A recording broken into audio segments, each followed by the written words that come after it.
Om Sadaşivasamārambhām Shankaracharyamध्यamām Shankaracharyamadhyamām Asmadacharyaparyantam Asmadacharyaparyantam Vande Vande Guru Guru Paramparam. Paramparam. Om Om Sahanavavatu Sahana Bhavatu Sahana Manaktu Bhunaktu Sahaviryam Saha Viryam Karvavahai Karvavahai Tejasvinavadhitamastu Vavithamavahai. Tejasvinavadhitamastu Om Om Shanti Shanti Shanti Shanti Shanti. Shanti. So continuing, verse number 24, chapter 14, we will chant. Shri Bhagavanuvacha Bhaganuvacha Samadukha Sukha Swasthaha Samadukha Samadukha Sukha Samaloshthashma Kanchanaha Samaloष्टाश्म काञ्चनः Samaloष्taśmakanchana Tulya Priya Priyo Dhiraha तुल्यप्रिया प्रियो Priyodhiraha धीरः Tulya Nindatma Samstutihi. तुल्यनिन्दात्मसंस्तुतिः Tulyanindatmasamstuti Okay. So, a definition, a description of the Jnani, who is called Dhiraha here. Dhiraha Swasthaha. So, Swasthaha is Swasthaha. It is not the normal meaning of healthy in Hindi, right? Swasthaha means he is abiding, sthaha, swa, in his own nature. As what? Brahman. So, Dhiraha Swasthaha. The Jnani who abides in his own nature as Brahman.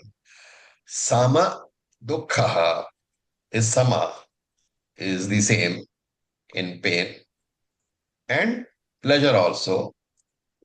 Sama Loshta Ashma Kanchana. Sama Sukha Dukkha, same in pleasure and pain. Sama Loshta Shma Kanchana. Same towards Loshtaha, a clod of earth. Shma, a stone. Kanchana, gold. And Tulya Priya Apriyaha. Tulya is balanced. In Priya, desirable environments, desirable conditions. Apriyaha, undesirable situations. Walk And भी हो गया, garden भी हो गया, योगा भी हो गई. Tulya Ninda Atma Samstutihi. He is the same in Ninda, that is censure, insult by others. Atma Samstutihi, in me, praised by others also. So what is being continued? Kim acharaha, the question, how does he behave? This idea is still going on. And again, I will point out that we are discussing the secondary liberation, mukti from the point of view of the mind, Jivan Mukti, not Nitya Mukti. Okay. So we're discussing secondary mukti from the point of view of the mind. So Dhiraha, the Jnani, Swastaha. So Sve Atmani Sthitaha. Swastaha, the definition is Sve Atmani Sthitaha. Abiding in his own nature, never forgetting his higher nature. This is the idea that I am always remembering that I am Brahman. I am not the changing gunas. I am not the changing body. I am not the changing world because I am guna atitaha. Body is sagunaha. World is sagunaha. I am guna atitaha. Also remembering that body and world will always interact. Varieties of feelings and emotions, the situations will arise. But I am different from both the Saguna body and the Saguna world. That is why Sve Atmanistitaha. I am constantly aware that I am Brahman. And Sama Dukkha Sukha. No resistance towards unfavorable conditions. No yearning for favorable conditions. All conditions are inevitable in life. Desha Kala Prarabdha. It will affect our life everywhere, all the time, right? Deshaha will be there. According to the place where you are staying, there will be environmental changes. If you are in Sahara Desert, it will be hot all the time. If you are in the North Pole, it will be cold all the time. So Deshaha will affect you. Kalaha, time will also affect you. Your body will grow older and older. Not only that, people around you will also grow older and older. You will find white hair, you will find no hair. All these things are coming out of time. You cannot stop it. Therefore, prarabdha is bound to give you pleasure. Prarabdha is also bound to give you pain. And therefore, knowing that you cannot avoid that being the play of prarabdha, samadukha sukha, I understand. And that these are all related to my body. And Krishna said earlier, Guna Guneshu Vartante. It is in the second chapter that Krishna said in Bhagavad Gita. This is the play of the gunas with the gunas. That cannot be stopped at all because gunas are always changing. And Shankara adds, this person is prasannaha, nitya prasannaha, always contented. And sama loshta ashma kanchanaha. Loshtam is a little bit of earth, a clod of earth. Ashma is a rock, a stone. Kanchana means gold. So sama loshta ashma kanchanaha. Whether he's looking at a rock, whether he's handling a rock or a piece of earth or a bit of gold, he is samaha. He doesn't have any raga dvesha because things will go and things will come. Rocks will go, rocks will come. Gold will go, gold will come. Earth will go, earth will come. Everything he knows is temporary. And that's why Shankaracharya said, Ma kuru dana jana yo vanagarvam haratit nimeshat kalaha sarvam. Remember? Ma kuru dana jana yauvana garvam harati nimeshat kalaha sarvam. What does it mean? And first of all, where does it come from? Bhaja Govindam. Govindam. Bhaj Govindam. Govinda. Ma kuru dana jana yauvana garvam. Means what? Don't Don't be become proud. arrogant with the, Pride. don't be too proud of your wealth and family and people, etc., property, etc. Exactly. Ma kuru, do not. What? Garvam. Do not be proud of what? Dhana. Wealth, jana, people around you. Yauvanam. Your youth itself, don't be proud. Because that will also come and go. And therefore he says, Harati nimeshat kalaha sarvam. In an instant, time will take away everything. Always remember that. And therefore only the jnani always remembers that. So he is tulya, priya, apriyaha. In favorable situations and in unfavorable situations, the jnani is tulyaha. He is not affected. He has the same pleasant and undisturbed mind. Tulya nindatma satihi. So here you might wonder what is the Atma? Tulya ninda Atma samstutihi. Atma here is a reflexive pronoun referring to the jnani. When you say I myself, that usage is reflexive pronoun. So ninda Atma samstutihi, the praise of himself. So praise or glorification coming from other people will be there. Criticism will also be there. It doesn't mean the jnani turns a deaf ear. Okay, you don't think that one interpretation is jnani not bothered. Some people may praise, people may criticize. Okay, a better interpretation is that he hears. If there is any constructive criticism, he will think about it. He will probably, look at Shastram. He will take the opinion of experts. And finally, having come to a decision, he will act. So the action will be deliberate, based on reasoning, and not on the opinion of others. Now there is a question here. He says sama dukkha sukha. Right? So somebody gets up and says, how can this be a statement? Dukkha and sukha are not sama. They are entirely opposing states of mind. For that matter, loshta ashmakanchanaha, they are completely different substances. Or for that matter, priya apriyaha, Both are opposites. How can praise and criticism be equated? That question should occur to you. Did it? As advanced seekers, that question should have come, right? So Shankara doesn't talk about it, right?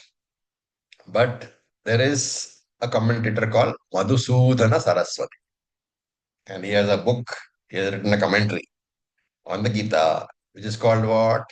Gudartha Deepika. Gudartha Deepika. He explains. He gives three possible uh, explanations.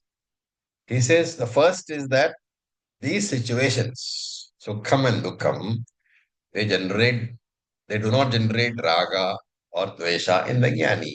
Therefore, samaha. Therefore, they are the same. For the jnani, these situations are the same because they do not generate any raga or dvesha. Then he gives a second explanation. He says, dukkha and sukha are both attributes of anatma. They are anatma dharma, right? And if you look at dukkha, it is apriyam. Apriya anatma dharma. If you look at sukha, it is priya anatma dharma. But the key is what? Both are anatma dharma. They are attributes belonging to anatma. And therefore, because they are anatma, Jnani does not look upon them as good or bad. He simply says these are attributes of anatma. And therefore, samaha. Right? To understand this, you can think of a barking dog. So when a dog barks, is it good or bad? It's neither good nor bad. Is it My good or bad? reaction causes the. But if you are afraid of the dog, it is bad. But if the dog is your watchdog, it is good. Right? Therefore, the barking belongs to the dog. Anatma in the sense, anatma dog. Okay, not anatma dog completely. But the barking belongs to the dog. And the reactions belong to you. If you look upon this as saying this is the natural tendency of the dog, then it is neither good or bad. Therefore, samaha. And of course, the third one is the jewel in the crown. He says, dukham, sukham, all attributes of anatma. Anatma is mithya samaha. Therefore, samaha. Right? Remember that all these three explanations, there is one point which is coming through. The goodness, badness, the sukham, dukham, the priyam, apriyam, they are not from the viewpoint of anatma. You cannot say that stone and gold are the same. You cannot say dukham and sukham are the same. The samatvam is not from the perspective of the anatma. The samatvam is always from the perspective of the jnani. Right. Therefore, all this, the same argument would extend. Noshta, ashma, kanchanaha, priya, apriyaha, ninda, atma samsatihi. These are all from the perspective of the jnani, not from the perspective of anatma dharma. So all these are very, subtle points which you will never come across excepting in some of the finer bhashyams. So a lot of understanding is involved. Okay. We will look at the next verse. We'll chant. Manapamanayostulyah. यः Tulyo mitrari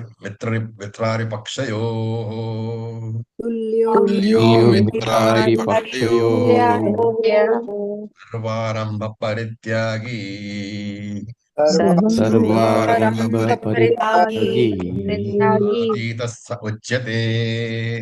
गुणातीतः स उच्यते. The same idea. Tulya mana apamanayoho. Then Tulya, Mitra, and then you have to break up that word. Mitra, Ari, Pakshayo. Mitra, Ari, Pakshayo. Right? So Mitra is friend, Ari is enemy, Paksha is side. Therefore, Tulya Mitrari Pakshayoho. He has the same side, same Paksha he has towards Mitra and Ari. Okay. So for those who are talking about grammar, it is only two entities we're talking about. Mitra, Ari, Paksha is not a different entity. Paksha is the qualification over here. So Mitra, Ari, Pakshayoho. He has the same Paksha, the same manner, the same attitude, the same side towards Mitra and Ari, towards friend and foe. Sarva Aramba Parityagi. Aramba means action over here. What is begun is an action. Sarva Aramba means all actions. Parityagi means renouncing. Therefore, Sarva Aramba Parityagi. He is the renouncer of all the actions. And Saha Uchyate Gunapitaha. That person is said to be Guna Atitaha, having gone beyond the gunas. So Mana Apamanayo Tulya. Manam Apamanam is because of prarabdha, right? You cannot escape it in your life. Manam is honor, apamanam is insult. You cannot escape honor or insult in your life. Even your own family members, they will also do both towards you, depending upon how you have been, whether you fulfill their needs or not. This will happen. Now, a question can come.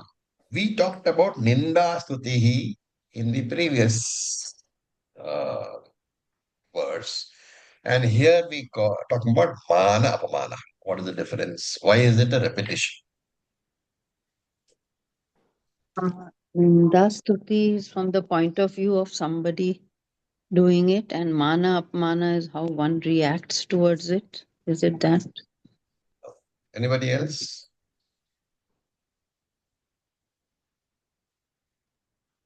Okay. One is cause and one is effect.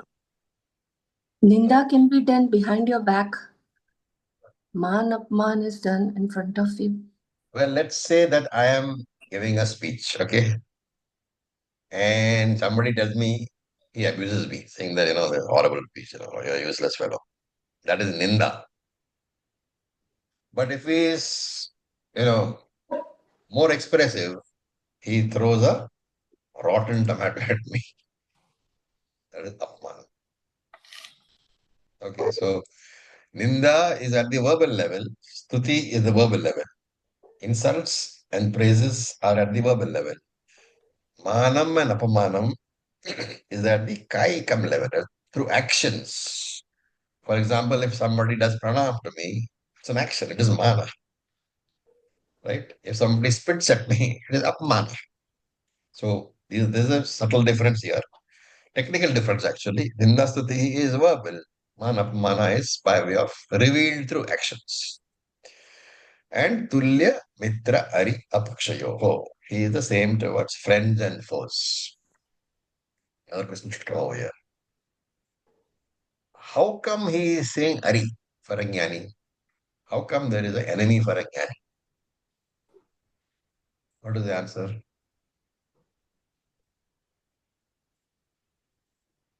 It's in the Vyavaharika level. Acharya the Jnani knows that I mean, you can't say that he's the Jnani, but it's on the Vyavaharik exactly. The enemy doesn't know that the person is Jnani. Even jnani at Vyavaharika level, since he has the knowledge that he is not different from the others, he cannot possibly be looking at anybody as an enemy. That's the logic over here. He cannot be looking at, he cannot have either a friend or an enemy. Because for him, everybody is the same. If I don't see you as different, then you cannot be either my friend or my enemy. This is the definition of a jnani. If you come down to Vyavaharika level, you can talk about it only when there is possibility of, the jnani's body getting hurt or something, he can run away. But here, from the jnani's perspective, he has no friends and no enemies. So when he says Mitra Ari Apakshayoho, remember that there are people who look upon the jnani as a friend, and there are people who look upon the Jnani as an enemy. So it is from that perspective. This is not from Jnani's perspective. This is from the perspective of those people who consider the Jnani as a friend or an enemy. And towards both these type of people, Tulyaha, he is the same. Okay. Now in the last verse, there was a word called Samaha, right? Samadukha, Samaha. So here Shankar, in this verse, Shankara comments on that word. And he says Samaha means Nirvikaraha. Samaha here means a mind which does not change, a mind which is free from the reactions of Raga and Dvesha. Right? Now again, another question can come up. Krishna has said, Tulya Mitra Ari Bhakshayo. The Jnani has no friends or no enemies. Shankara gives the same explanation. Jnani views everybody as himself, but people think of him as a friend or enemy. Therefore, they like and dislike him. So, if you want to extend that, you look at the Mahabharata.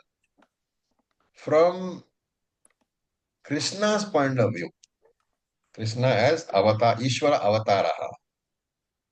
Remember, there was no friend and no enemy. But Duryodhan thought of Krishna as enemy, and Arjuna thought of Krishna as a friend. So, this enemy friend perspective is from the other person's point of view. A very important idea. And therefore, you should also recall from 6th chapter. Surin Mitrat Udasina Madhyasthas Dvesha Bandhushu Sadhushvapi cha Papeshu Samabuddhir Vishishyate. Remember, he is Udasina. He is indifferent. Which means what? He does not take a side. That's what it means, apakshayo. He does not have a side at all. So, Tulya, Mitra, Ari, apakshayoho. He doesn't have a side at all. For them, both are as himself. Then you look at Sarva, Aramba, Parityagi. Aramba is, as I said, any activity begun for phalam. Okay. So it can be drishta phalam, it can be adrishta phalam. So if you are doing worldly activities, going out for a job or going to buy something, it is a karma for drishta phalam. If you are doing Vaidika karma, doing a puja, it is for adrishta phalam. I hope you understand that. Vaidika karma gives you punyam. The sankalpa is for converting that punyam into some material result sometimes. Okay. Or it can be for converting that punyam into chitta-shuddhi. Therefore, Vaidika karma always gives you adrishta phalam. Laukika karma gives you drishta phalam. So, any of these activities fall under sarva arambha. Any activity which is begun for getting any karma phalam. And the one who renounces both these activities is called sarva arambha parityagihi. Now again, a very important question. How can one stay without an activity even if you are a jnani? You look at Krishna himself, right? Avatara. He was perpetually active. He taught Gita to Arjuna. He ruled the kingdom. Look at Shankaracharya. He wrote tons of literature. In fact, so much of Bhajam he wrote in that 16 or 18, 20 years where he was active, that for us, it requires 3 or 4 lifetimes to go through those bhashyams. It's not sufficient for us. The lifetime of which we have, 50, 60, 70 years of, it's not sufficient to assimilate what he wrote in those 15, 16 years. Therefore, he wrote tons of things. And Swami Shivananda, you take, he wrote 200 or plus books. What is the idea? Whether one is Gunatita or not, your body is there, body is full of trigunas, mind is there, mind is full of trigunas, you will necessarily be active. And Krishna himself has pointed out several times in the Bhagavad Gita The one who has a body can never be free from karma. Therefore, how will you interpret Arambha?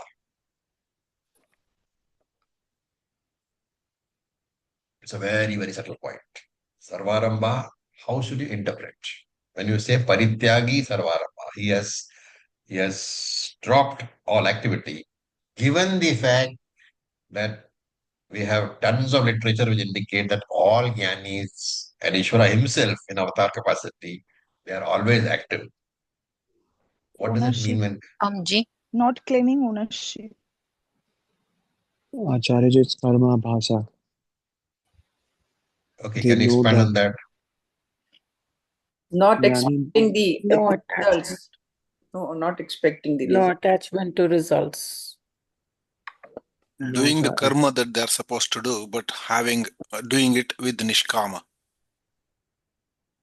And There Acharya are There is additional a to this, knowing his own nature to be on the There's a better Vyavaharika, he explanation. knows. There's a better explanation which lies in the definition of binding and non-binding karma. Nirbijam, his actions do not produce any results, though he does his actions as a So when you he say won't- sarva karma parityagi, sarva arpa parityagi, you are referring to those karmas which you are doing out of apurnatva. yes, He drops all karma which comes out of apurnatva because he is purnaha. It doesn't mean that he is not doing karma. He drops all bandhaka karma which binds him, because he knows that he is not bound at all. So whenever you expect happiness through an activity, it is an expression of apurnatvam. It is a binding activity. Whenever you, so any, to put it this way, when you expect happiness through an activity, it is binding. When you do something out of happiness, that activity is non-binding. And to put it in Vedic and Sanskrit language, if the activity is driven by a Purnatvam, it is a binding activity. If the activity is done out of Purnatvam, because you are Purnaha, you are doing that activity, then it is non-binding. Does it make sense? It's a very, very important idea. When is an activity non-binding? When the result of that activity does not affect your happiness or your purnatva. You are not doing it for happiness. You are doing it because you are happy.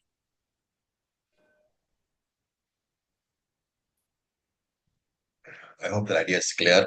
And therefore, parityagi has to be interpreted as renunciation of kartratva. The need to do things to make you purna. And that is why most jnanis, they continue to be engaged in all sort of karma as long as their body is alive. Okay. So remember that all the virtues which began from verse number 23, starting Udasi, Navadasi, Naha, all these virtues, Shankara says that they are deliberate disciplines to be practiced by the sadhaka. And how long should he practice? Until they become spontaneous virtues. So for a sadhaka, these virtues are given as a role model. You have to practice those virtues and you keep on practicing them until they become spontaneous for you. Then it becomes the lakshanam of a jnani. Then verse number 26, we will chant. Mam cha yo vyabhicharena Manchayo vibhicharena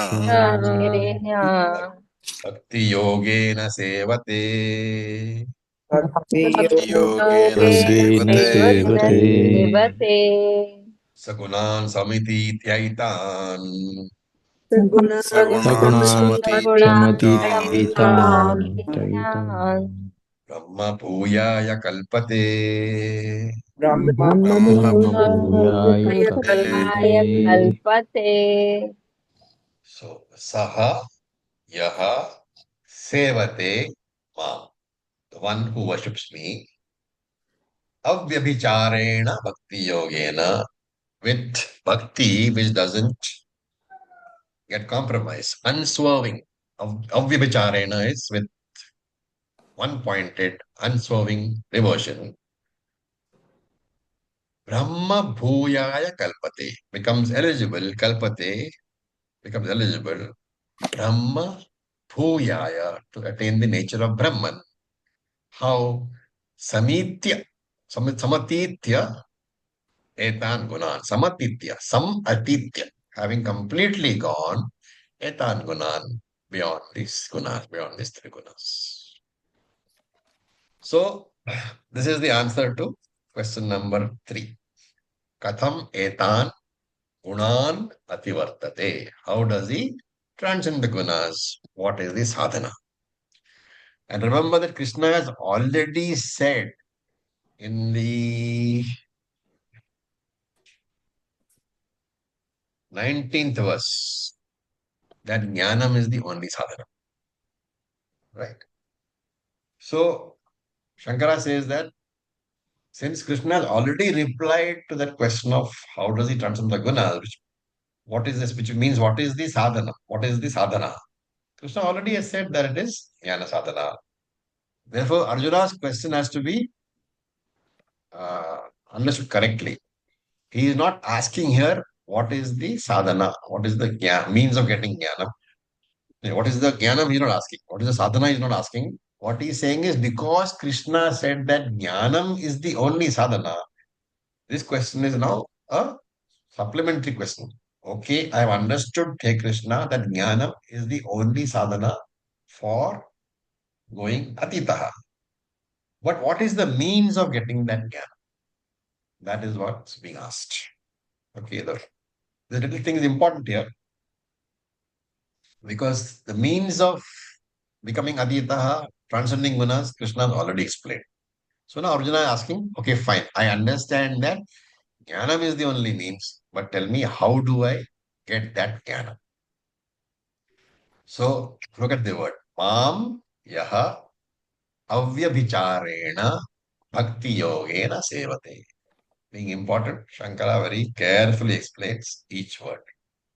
Mam, Shankara says Ishvaram, right? And normally Maheshwaraha is used for Lord Shiva, right? We all know that. Maheshwara usually means Lord Shiva. And therefore Shankara adds over here, Mam Ishwaram Narayanam. That it is here it is indicating Vishnu, Lord Narayana. Again, indicating that Maheshwara and Narayana, there is no difference excepting in form. Okay. And where is the Ishvara? Shankara says, resident in the hearts of all beings. So, whether you are a sannyasi or a grihastha, remember that Ishvara is Hridaya Ashritam, resident in your heart. Which means it doesn't matter who you are, sannyasi, grihastha, whatever, which are the two modes you have taken. The real Ishvara is Atma and is resident in both the sannyasi as well as the grihastha. So he says Sevate, the one who worships me, knowing me as that Ishvara, how bhakti. So the word bhakti, Shankara here very carefully says should be translated as Viveka Vijnana Atmakena, through a process of discriminative inquiry. Right? So again, if anybody is looking at the Shankaracharya Bhashyam, I just mentioned something that the word Viveka Vijnana Atmakena is missing in some of the editions, but there is a edition which I use by Krishna Warrior. That edition contains this Bhajanam Viveka Vijnana Atmakena. So he says this bhakti here, the devotion is meant to indicate you come to Jnana Yoga. You do a discriminative long-term inquiry under the guidance of a competent teacher. And not only that, it must be avyabhicharena, committed inquiry, firm inquiry, unwavering inquiry. What is the result? Samatitya etan gunan. That person will cross over all the three gunas. Why? Because that committed self-inquiry is in the manner of karma, upasana, shravanam, maranam, and nididhyasanam. If you do these five, there is no other destination you can arrive at accepting the fact that I am Brahman. And therefore he says, Saha Brahma Bhuyaya Kalpate. He understands that he is nobody but Nirguna Brahman. Then we look at the last verse.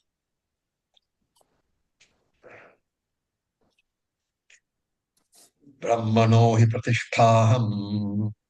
Brahmano hi pratisthaham. Brahmano hi pratisthaham. Amritsya vyasya cha.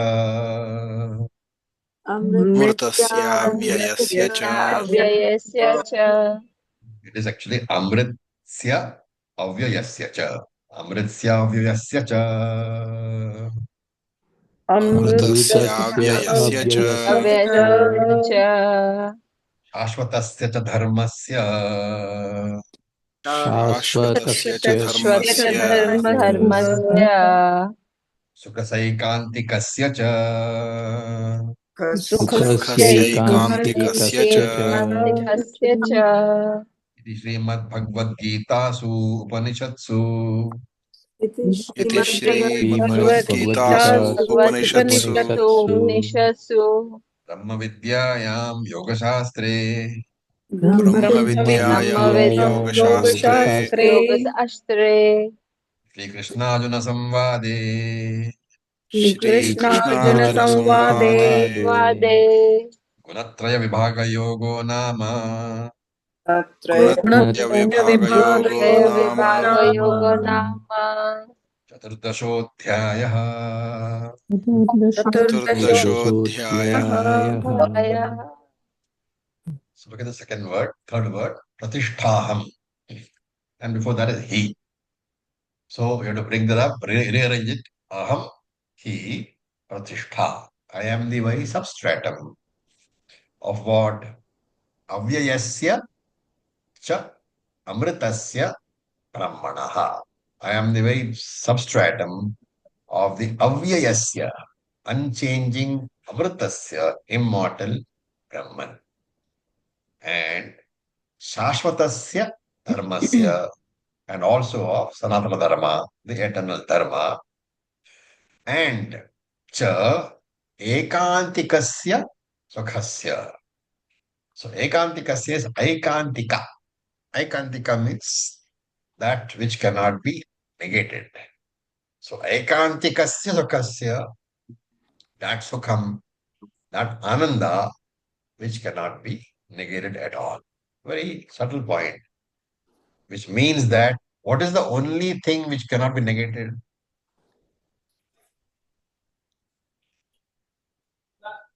Brahman. Satyam, right? Satyam trikale tishtati iti sat. Satyam cannot be negated.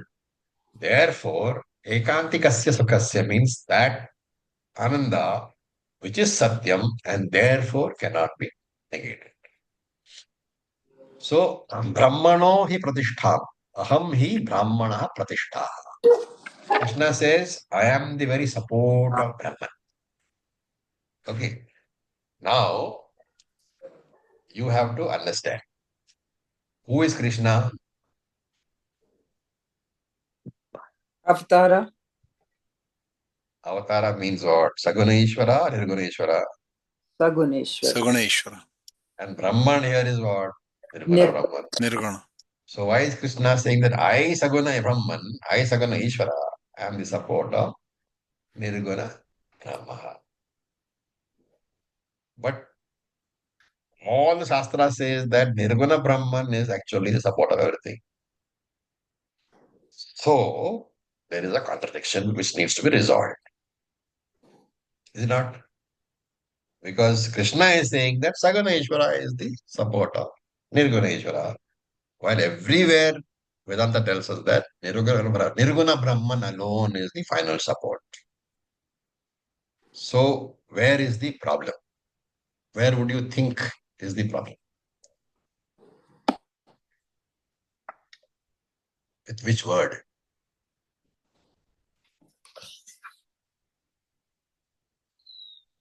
It's obvious, right? The Support. word pratishtha has a problem. The word support. There could be a problem in the interpretation. And again, as I said, these are all Bhashyam takeaways. Very, very nice. Shankara gives three possible explanations. So first one, first interpretation, he says, Brahmanaha is equal to Paramatma. Right? So Tat Pada Lakshyartham and Aham is equal to Tvam Pada Lakshyartham. Do you understand? Brahmanaha is Tat Pada Lakshyartham. And Aham is Pratyak Atma. Tvam Pada Lakshyartham. So Pratishtha means something which is the substratum.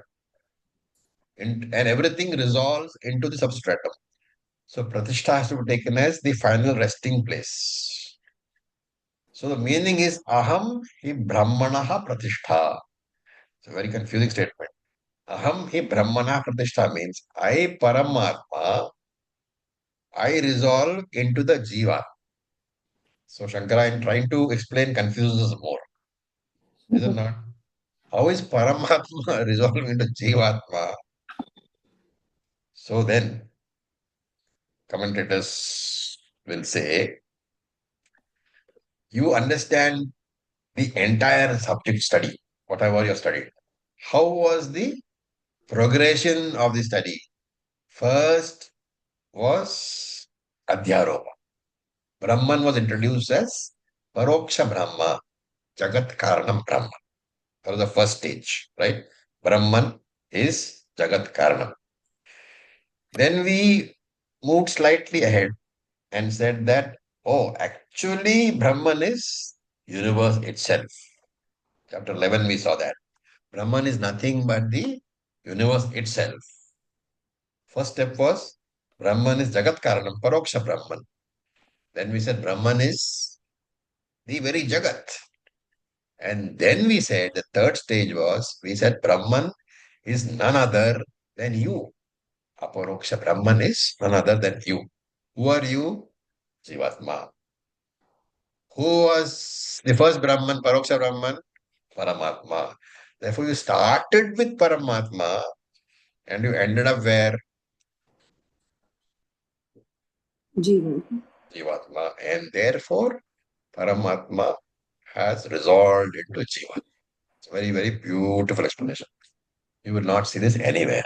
Okay, therefore, Paroksha Brahman, Saguna Ishvara, ended up as Pratyagatma, Aparoksha Brahman, me, the Jiva. This was the first way in which we explained this contradiction. Then there is another one, second explanation Shankara gives. He says, take Pratishtha as the Vyavaharika expression of the Nirguna Paramarthika Brahman. I'll repeat. Pratishtha is to be taken as the Vyavaharika expression of Paramarthika Brahman. And how does this expression happen? This Paramarthika Brahman who is Nirguna expresses in Vyavaharika as three Saguna forms. Jiva, Jagat and Ishvara. And therefore in this explanation, Aham is Saguna Ishvaraha, Brahman is Nirguna Ishvaraha, And therefore, aham hi brahmana pratishtha means nirguna Brahman manifests as saguna Brahman in Vyavaharika. Nirguna Brahman is Paramarthika. It presents as Saguna Brahman in Vyavaharika. Remember, it is only Saguna Brahman who can control universe. Nirguna Brahman cannot do anything. And the third interpretation is straightforward interpretation, which we normally use. Brahmana means Saguna Brahman. Aham means Nirguna Brahman. The interpretation is very straightforward. Nirguna Brahman is the support of Saguna Brahman. 3 different interpretations. Very, very beautiful. But I like the first one the best. Of course, I'm not saying my interpretation is my liking and anything to do with it. Shankaracharya's 3 interpretations are all very, very nice. Then, look at the 5 adjectives. So, adjectives are called Visheshanams or Visheshan in Hindi, right? There are 5 adjectives to the noun Brahmana. Amritasya, Avyayasya, Shashvatasya, Dharmasya, and Ekantikasya Sukhasya. Amritasya means what? That Brahman is eternal. Avyayasya means what? Nirvikarasya. That Brahman is free from vikara, free from any change. Shashvatasya means apaksharahitaha, free from decay, free from change in the form of generation and degeneration, right? So the difference is avyayasya means free from any change in general. Shashvatasya is a specific statement saying that free from change in general also means free from change in the form of degeneration. So nirvikaraha also means apaksha rahitaha. It's only one more statement. And dharmasya. Dharmasya is, Shankara says, dharma jnanasya. You have to take it as dharma jnanasya, which means jnana yogena praptyasya, which is attainable through the sadhana of jnana yoga. And ekantikasya sukhasya means anandarupasya, unchangeable ananda, which cannot ever be changed. So here it refers to Bimba Ananda, the original Ananda, which is Brahman, not reflected happiness. Therefore, Ekantikasya can also be taken as Avya Vicharinaha. That Ananda, which does not waver at all, which is not dependent upon the reflecting medium, because the reflecting medium always changes the level of Ananda. So reflected Ananda is always wavering. You have Priya, Modaha, all that. Priya, Moda, Pramodaha, different levels. But this is unchanging, non-reflected, original Ananda, also called Bimba Ananda. With this, we finish our discussion. Om Tat Sat. Any questions? I'll be happy to answer. So Acharyaji, this Bimba Ananda, the term used is equivalent to Brahman. Bimba Ananda means Brahman. Sat Chit Ananda, the original Sat, original Chit, original Ananda. That Ananda has to be understood as Ananta actually. Anantam, Okay? yes. Yeah. Infinite. Because in that infinite, nothing is left out. And therefore, all happiness is there. Thank you. Om Purnamadav Purnamidam Purnat Purnamudachyate Purnasya Purnamadaya Purnam Eva Vasishyate Om Shanti Om Shanti Shanti Shanti Shanti Om Tat Sat. Om Namah Shivaya. Thank you for your patience. Namaः Shivaya. Thank you.